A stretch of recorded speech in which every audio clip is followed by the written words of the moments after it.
November 25వ తారీఖు పంచమి మంగళవారము ఉత్తరాషాఢ నక్షత్రము త్రిపుష్కర యోగము అనేటువంటిది ఆ రోజున ఉందండి. త్రి అంటే మూడు అని అర్థము, పుష్కరము అంటే వృద్ధి అని అర్థం అనమాట. అంటే ఆ రోజున ఏ కర్మ చేసినా అది మూడింతలుగా త్రిగుణితం అవుతుంది అని అర్థము. ఆ రోజున ఎవరు కూడా నెగిటివ్ థింగ్స్ అయినటువంటి గొడవలకు వెళ్ళడం కానీ, తగాదాలకు వెళ్ళడం కానీ, హాస్పిటల్స్ కానీ, కేసెస్ కానీ ఏమీ వెళ్లకుండా చాలా ముఖ్యమైనటువంటి పుణ్య కార్యక్రమాలు మాత్రమే చేయండి. ఆ రోజున ఏవైతే చేస్తారో అది ఖచ్చితంగా 3 సార్లు మళ్ళీ మీ జీవితంలో రిపీట్ అవుతాయి. బంగారం ఏదైనా కొనాలి అనుకుంటే ఆ రోజున కొనడం వల్ల మూడింతలు మళ్ళీ కొంటారు, 3 సార్లు కొనేటువంటి అవకాశం వస్తుంది.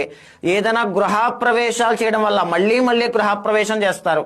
ఏదైనా రిజిస్ట్రేషన్ చేయడం వల్ల మళ్ళీ స్థలాలు కొనడం ఇలాంటి యోగం పడుతుంది. బట్టలు కొనడం కానీ, దాన ధర్మాలు చేయడం కానీ, ఇంట్లో కావాల్సిన వస్తువులు కొనుగోలు చేయడం కానీ, అప్పులన్నీ కూడా తీర్చడం కానీ, ఏదైనా సరే ఇలాంటివి ఏవైనా ఉంటే ముఖ్యమైన పనులన్నీ కూడా త్రిపుష్కర యోగం నాడు చేయాలి. ఇదే కాకుండా పుణ్య నదీ స్నానాలు చేయడం, వ్రతాలు చేయడం, ఉపనయనం చేయడం, గృహప్రవేశాలు, ఏదైనా సరే దైవ దర్శనాలు, తీర్థయాత్రలు ఇవన్నీ కూడా ఆ రోజున చేయడం వల్ల మళ్ళీ ఆ స్వామిని దర్శించుకోవడం కానీ, ఆ పుణ్యాన్ని సంపాదించుకునేటువంటి అవకాశము, ఆ బుద్ధి వివేకం అంతా కూడా ఆ యోగం తప్పకుండా మీకు